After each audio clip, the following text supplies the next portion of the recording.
I always suggest that my clients start with some version of market research. Again, it doesn't have to be statistically significant the way it might at P&G, where you have a lot more time and a lot bigger budgets. Yeah. But you do need to talk to your target audience, and you also need to segment your audience. Hello and welcome to the Brand Tune podcast, which discusses all things brand related, including the essential trademark and IP dimension. I'm your host, Shireen Smith, IP lawyer, brand manager, and author of Brand Tuned, the new rules of branding, strategy, and intellectual property.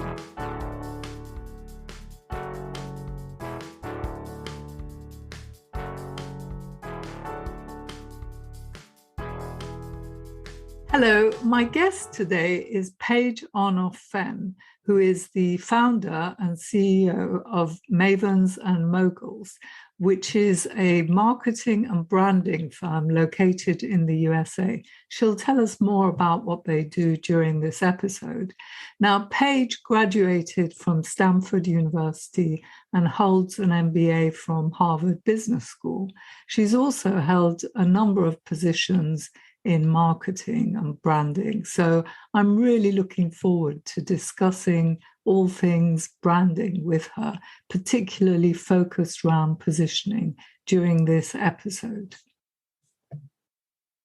Welcome to the Brand Tune podcast, Paige. So tell us a bit more about your background and what led you to setting up Mavens and Moguls, and also what does the firm actually focus on? So it's been a bit of a circuitous path, to be honest with you. I started my career on Wall Street in the 1980s, and I only got into marketing when I was in graduate school. I went back for an MBA, and I got a summer internship at Procter & Gamble. And I liked brand management and marketing so much, I ended up going back after I got my degree. And I've been in marketing ever since. So I've now been doing marketing for more than 30 years. It's hard to believe. So I started my marketing career in big Fortune 500 firms like Procter & Gamble and Coca-Cola, big CPG marketing. Then in the mid 90s, I got bitten by the dot-com bug. A lot of great marketing jobs were in technology and startups. So I left my big corporate cushy job at Coke. I was the assistant chief marketing officer there. And I joined my first startup in Los Angeles as the chief marketing officer. I was the head of marketing. And we went public back in 99 and we were sold to Yahoo. And then I did another startup as the head of marketing and we were sold to Bertelsmann. And then I did a third startup as the head of marketing and we went public and we were sold as well. So my next chapter, if you will, was more startup marketing, taking brands that were not very well known and creating everything from soup to nuts about the brand, making it kind of more of a household name and helping it get a lot of attention and becoming a much more global, popular public brand. And then right after 9/11, I started my own firm, hung out a shingle for Mavens and Moguls. And I've been doing marketing on my own ever since for about 20 years. So I look at those as kind of three discrete chapters of my career: corporate branding, startup branding, and now kind of entrepreneurial branding. And they've all been great. They're just very different challenges. So what size of entrepreneurs do you help currently in your business? So we work with companies at every stage, from early stage startup, pre-revenue, venture-backed, all the way to Fortune 500. But our core clients, the majority, probably 2/3 of our clients are in the mid-market, emerging market phase, like 2 million to 200 million in revenue. Right. So they maybe have one person or a very skeletal marketing crew in-house, but they need access to great talent to help them scale and grow. And the firm that I started, Mavens and Moguls, is a virtual marketing department, basically for companies that need access to great marketing talent on an as-needed outsourced basis. So we do work with companies, as I said, at the pre-revenue stage. They may need a logo, a tagline, business cards, a website. We also work with Fortune 500 companies. The difference is at the Fortune 500 level, they usually have a marketing department. They have an ad agency of record. They maybe have a PR agency of record, but they have a specific problem or challenge that their audience cannot help them, that the resources that they have are not able to meet the challenge. So they bring in outside experts and we help them get through the crunch period or to crack the code and solve that problem so they can get back on track. But like I said, the majority of our clients, they need access to a kind of team that can help them scale, but they don't need them all the time. And we're just like an extension of their in-house team. Sure.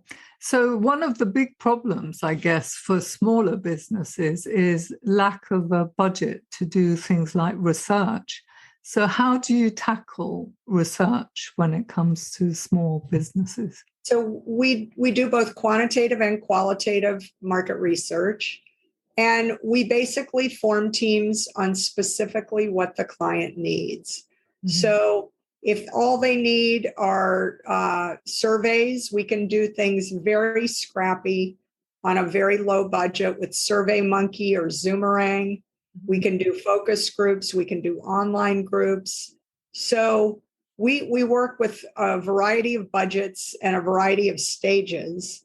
And it's just a matter of being able to kind of prioritize the most important problems you're trying to solve and allocating the budget to the things that are most important to you. And the great thing about working with an outsourced team is you only pay for what you need. So, if you don't need PR, if you don't need general marketing communications or collateral material, you don't need to meet those people on the team. If all you want is research, we can cobble together a very scrappy, way. It might not be statistically significant the way it might be at Procter and Gamble or at Coca-Cola, but we can at least get the problem addressed and some data wrapped around is, are we asking the right question? Are we using the right messaging? Are these graphics compelling? So we can get to it in a very scrappy way. Okay, so a pre-revenue business that might need your help with everything with their brand, the starting point is presumably to understand the market better. So how do you manage, the budgets in terms of helping them and then deciding what kind of brand to create for them? So, because I started my career at P&G is a very data-driven marketer. They love the analytics and the data behind the brand.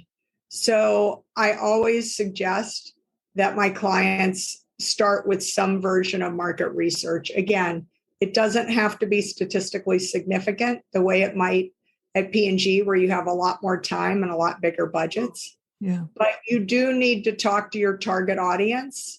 And you also need to segment your audience into a primary, secondary, and tertiary audience, because there are decision makers, there are gatekeepers, there are people that influence the buying decision.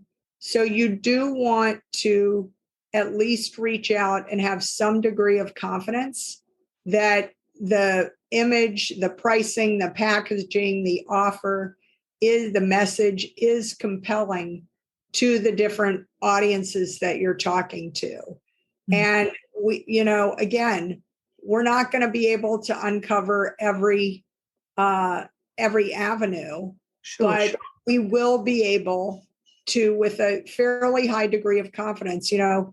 Like me, most of the people on my team, most of my colleagues have been doing, high level marketing for decades. So we have a pretty good gut feel when we start seeing data come in. If we're on the right track, we have a much higher degree of confidence based on our track record, our experience, our history, that, okay, I've seen this before. I'm starting to notice something is not kind of syncing up. We better go this direction. We better ask some more questions here. And we just keep digging until we feel a high degree of confidence that the package that we're putting together is going to be compelling to the target audience. Sure. So would you start with a survey generally? I know it depends on the type of business, but... Yeah, I mean, I think, again, with SurveyMonkey and Zoomerang, it's a very cost-efficient way to, reach out to a broad audience. I think that the risk for a lot of companies, they say, oh, we don't need your help. We'll just do it ourselves. And I think the challenge for a lot of small businesses is with market research, you have to ask the questions in a way where you're getting real feedback. Sure. Because I think the danger for a lot of businesses is it's like garbage in, garbage out. If you ask questions in a way where you're leading the witness, like, don't you think this is great? Or tell me what you love about this. Tell me why you want to buy it. You're encouraging them to give you positive feedback. So sometimes it helps having a more objective third party to help you structure the survey, to ask the questions in an objective way so that you're getting real feedback. And another risk I think a lot of small businesses do is they think they're conducting research by asking their friends and family and neighbors about, how they like a product or whether they'd buy a product. And the problem is your friends and family are not necessarily going to be honest with you. They don't want to hurt your feelings. So it's important I think it's absolutely the most difficult thing to get right is actually that research of understanding who you're creating the product for and creating the best, identifying the best target market for it. So I'm just wondering, do you use something like jobs to be done theory for smaller businesses to get to answers? I've heard that that's a very good approach to use for smaller businesses who don't have a big budget. Yeah, I mean, there are a lot of different techniques that we use. And, sometimes you have to go down a certain path and you may hit a wall and you have to pivot and course correct. You try, you learn. That's just, you learn to do by doing. Yeah. And I think for a lot of these early stage companies, some of them are embarking in new areas or areas that are very high growth. And so there's not necessarily a well-worn path that you're following. So you're constantly pivoting and course correcting, incorporating data and information. Mm-hmm. And when you see something, you push further. And if you hit a brick wall, you go a different direction. So I think it's, it helps to have people with a growth mindset on your team that like to learn and push themselves and just learn as much as possible, as fast as possible. And I think a product market fit kind of thing, an exactly. approach where you keep changing. So how do you then deal with the branding, given that the positioning is maybe going to be fluid and might change as you understand the market better? How would you start with the branding? Would you have a temporary approach initially and then refine it later? How do you go about giving them an identity? So, once it's grounded in the market research, you put together kind of a straw man and, you're constantly getting as much input as you possibly can, putting together kind of the pieces of the brand. And again, it's an iterative process. You're testing, you're learning. And, against different audiences, you may be getting different feedback. And so you're having to, again, from a messaging standpoint, you're looking at it in a hierarchy of messages, in terms of the target audience, the gatekeepers, the media is going to be influential. And for our team, we're kind of going down concurrent paths a lot of the times, both visually, we're trying to find the right words and the right pictures to tell a compelling story. Right. So, and you do a competitive analysis, you look at what the competitive landscape looks like, you look at what real estate is already owned by your competition, where there are gaps, holes, or needs that can be filled, what real estate there is to own. How do you mean by real estate? So, in your target audience's brain. All right. So in terms of positioning. Exactly. So you want to carve out some unique area, some real estate in their brain that you can own, and that when they have that problem, they think of you first every time.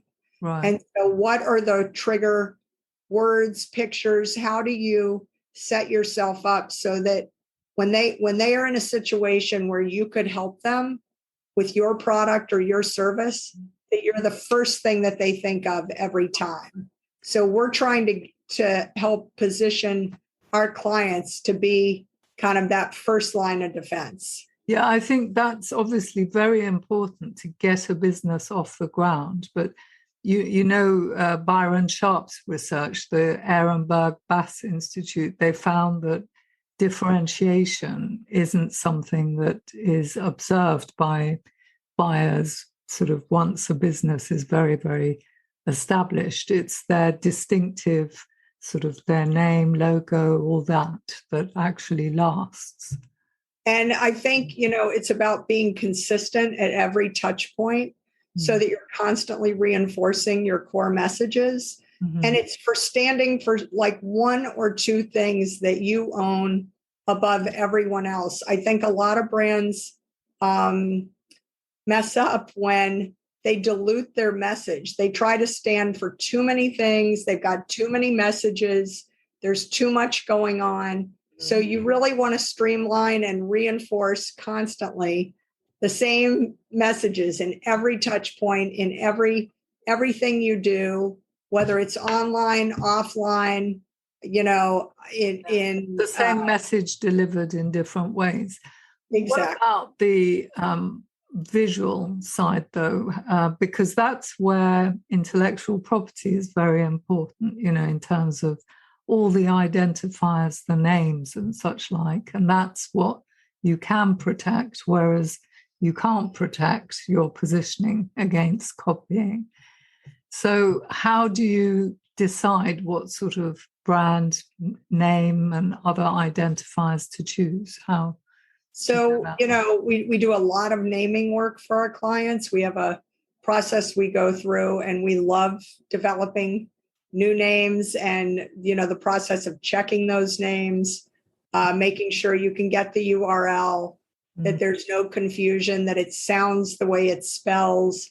If you think there are multiple ways to spell it, you have to make sure you own all those URLs so that they all feed in to the same place.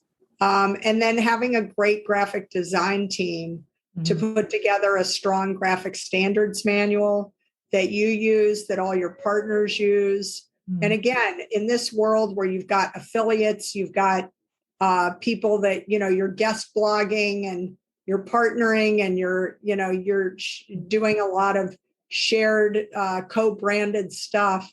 You want to make sure your brand integrity stays intact, and that the logos, the colors, the imagery, all of that look and feel needs to be consistent across all the different platforms. If you look one way on Facebook, another way on Twitter, another way on LinkedIn, another way on your website, it dilutes your brand. It can be very confusing, and then you're not going to own that real estate in your customer's mind. So you've got to tie it all together with a bulletproof brand blueprint that you can use and share with all of your partners, and everybody's going to be syncing up so that it all has a consistent look and feel.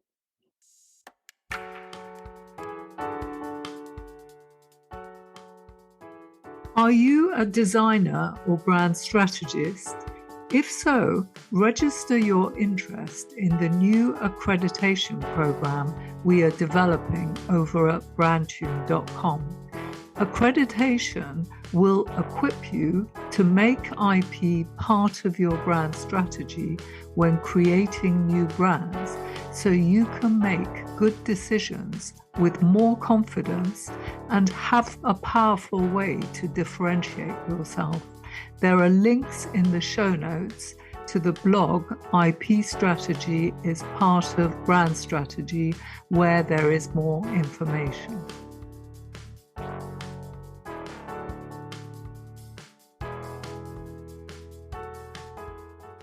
Would you actually try to make sure your color that you choose is different to everyone else in the category? I mean, would you actually choose a symbol if nobody else is using one? How do you actually decide on the visual? So, again, we do creative exploratory work when we're doing logo and imagery. A lot of companies have red or blue as a green as an anchor color. I would never say to somebody, you could never use blue because too many companies use blue, but there are a lot of shades of blue. And maybe there's a PMS shade that is uniquely, it embodies kind of the gestalt of that brand. Our color, if you will, is more of a red, but you mean your own business? Exactly. And the logo, the font that you use, it should not look like everybody else. You definitely don't want it to be confusing or to blend in. In the United States, there are two big battery brands, Everready and Duracell. And well, actually, that's because of Duracell started out with a pink rabbit, which their trademark then lapsed. So Energizer began using a pink rabbit.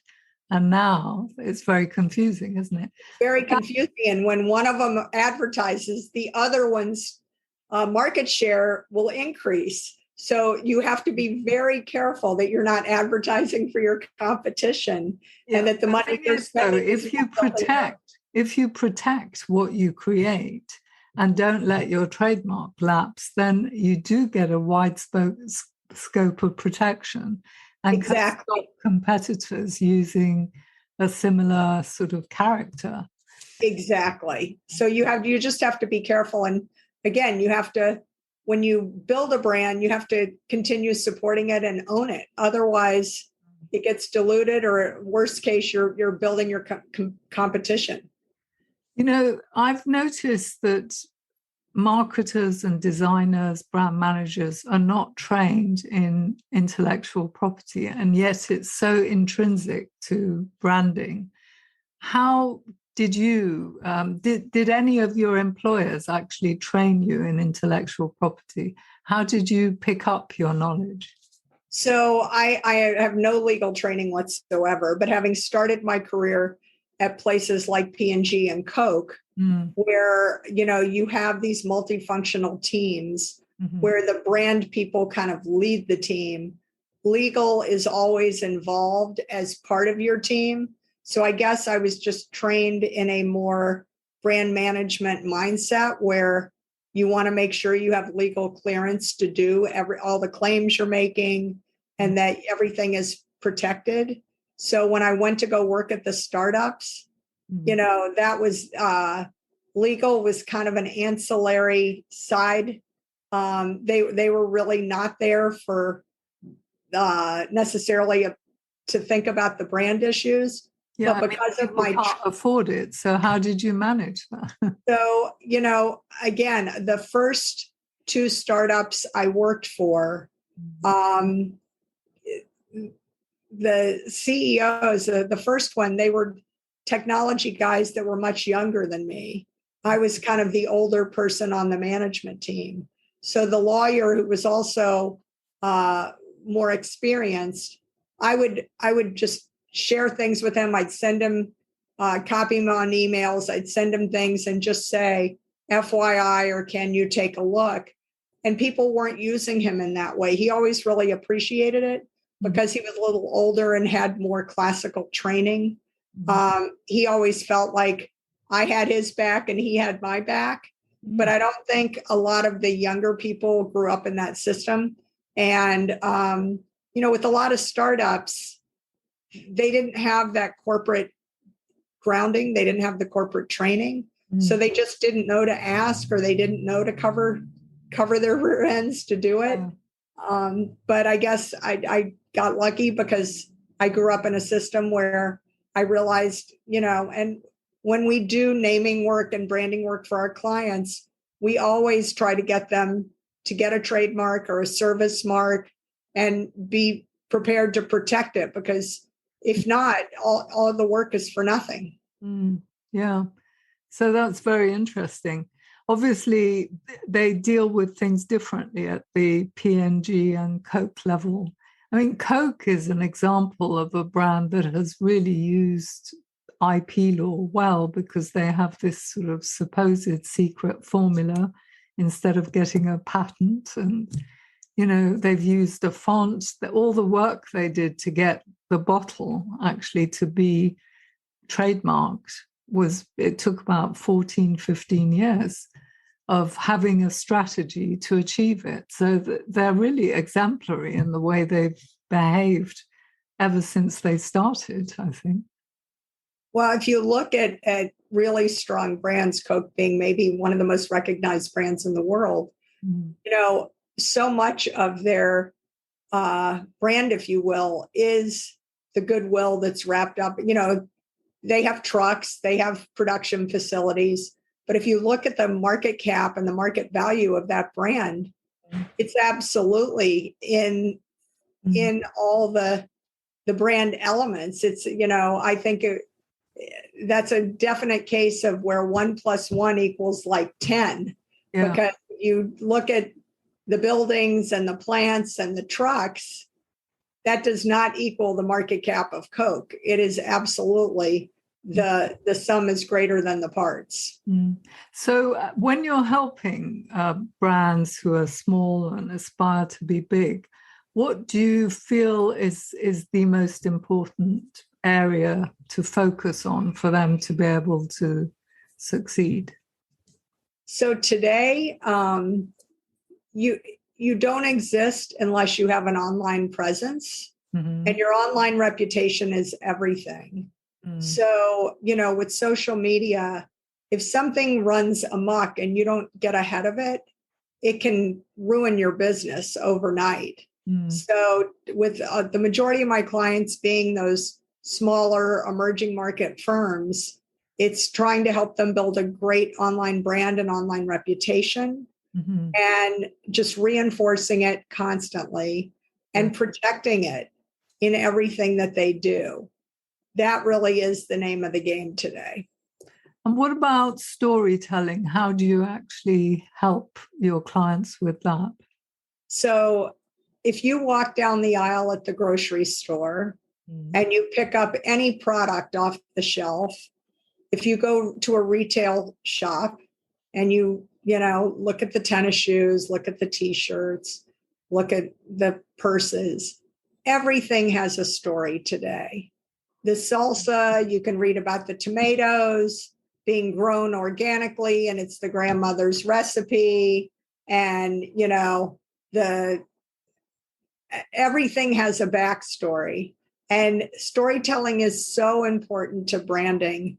Again, it's what makes you unique, special, and different, because, every product, every service has a different heritage, has a different birth story and organic growth story. And so you really have to leverage that on your website, on your packaging, in everything that you're doing. So storytelling is a huge piece of what we do in terms of finding those stories, getting those stories kind of documented, sharing the stories, and again, finding ways to retell those stories in every touch point. Are you doing it on your website? Are you doing it in your white papers? Are you doing it in your content marketing? Are you doing it in your thought leadership? Mm. All of that, it needs to be consistent. So it's putting together a platform and a discipline to capture the stories, retell the stories, and share the stories across all the touch points. Yeah, I mean, that sounds really true, and I can identify that it's important. But on the other hand, when I think of myself as a consumer and think of some brands that I buy, I don't actually know very much about them at all. I've just developed a preference for them. Like, for example, clothes. I'll go to Gerard Darrell, Betty Barclay. There's certain designers.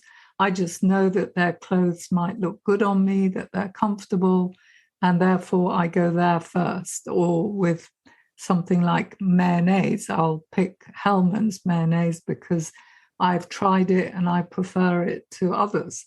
But I don't have a clue about their stories or why the brands emerged, what their positioning is. So how do you tie that together?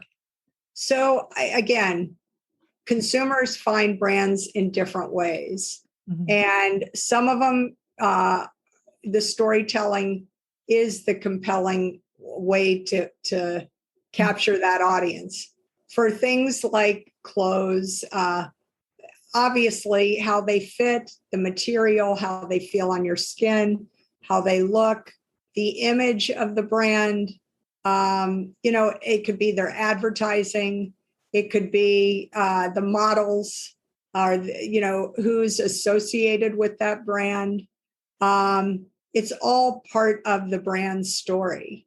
And maybe I'm not aware of how I even became aware of them. Right. It's probably subliminal. There's a lot of that too, no question. Mm-hmm. But I think if there was a model that was modeling a designer that you'd found the model offensive, or you didn't really relate to that model, you probably wouldn't feel as good about that designer. So it's like all the imagery, all the associations are consistent with the core values that you have, with the image you have of yourself. They're aspirational to you. You see yourself. It's improving your personal brand. So all of that is linked together today. And as you said, a lot of it can be kind of subliminal. You don't even know, we are bombarded with, I think, anywhere from 5,000 to 10,000 messages a day. You just can't even imagine all the different, it's not just ads that pop up on your phone or on your computer. It's, things you see when you're walking down the street, the billboards, what you're hearing in your earphones, the things you see in newspapers and magazines, what you hear on the radio, all of that is bombarding you, and you're processing it constantly. So you've got your own filter of what you let in and what you kind of push away. Yeah, and the brand obviously needs to have a coherent story so that they know how to advertise and what to say, in the hope that something filters through. And the brand is really what makes you remember them. That's what makes them visible in a world that's kind of increasingly invisible. If they have a brand, you remember it. You can look it up online. You ask for it by name. If it's not a brand, it's a commodity, and you're going to shop for it on price. Then you don't care at all. There is no brand. So what are your own aspirations for your business? I started this business 20 years ago. I never, ever, ever expected to still be running it 20 years later. My longest job before starting Mavens and Moguls was 3.5 years. Wow. So I've now worked for myself like multiples of time longer than I've worked for anyone else. Honestly, I can't imagine going back and working for anyone ever again. I joke that I'm like officially unemployable now, because if I get sick of my boss this time, I'm really screwed, because I don't know that I could go back and work for anybody again. But do you think you would ever stop working? Because I can't imagine not wanting to work. Because I think the beauty of starting your own business is, Mavens and Moguls for me is more than a company. it's a platform to do the things that I enjoy doing. So yes, there's consulting, there's speaking, there's board work, there's mentoring, there's coaching. So Mavens for me is a platform to do the work that I love, where I feel like I can be of service and help people. And, I'm 56 years old. I just had a birthday, I forgot. And, I could see doing this for decades more. I love what I do. And maybe, I don't know that I'll always work 7 days a week as much as I work now, but I love what I do. And I would love to continue doing it for as long as I'm healthy and able to help clients tell a better story and, to help the products and services that deserve great marketing find their audience. I can't imagine what else I would rather do. I have hobbies and interests and friends, but I have time to do that too. So I hope I'm still doing this, years down the road. So who actually hires you from a company? Is it the marketing manager who brings you in? So it depends. Sometimes it's the board. Sometimes it's the CEO. Sometimes it's the CMO. So the CMO, when they bring us in, it can be a typical situation might be you've got a CMO who's going out for maternity leave or a hip replacement or a knee replacement. Like they need to go out for a few months for medical reasons. And they want to make sure their job is secure when they come back. In this day and age, if you leave for a month or 2 months or 3 months and your job gets divided between 2, 3, 4 people, you worry, will you even have a job to come back to? And what's going to happen when you're not there? So, I used to be a chief marketing officer, and a lot of people in my firm were generalists as well. So if we can come in, keep the trains moving, keep the work flowing, and protect that person's job, then they're thrilled because they come back a few months later and everything's running smoothly. They don't have a backlog of things that they have to catch up on. They can step in and continue and hit the ground running. But we've also been brought in by a board of directors, by a CEO. We were hired twice by the Virgin Group. Richard Branson bought a company here in Boston that he wanted. He felt the big opportunity to buy the business was to improve their marketing. And that's where he really thought he could add the most value. And so he brought us in on an interim basis because he wanted about 4 months, 6 months to find the right chief marketing officer. And he didn't want to rush to get somebody in a capacity to do, as they say, they had to virginize the brand.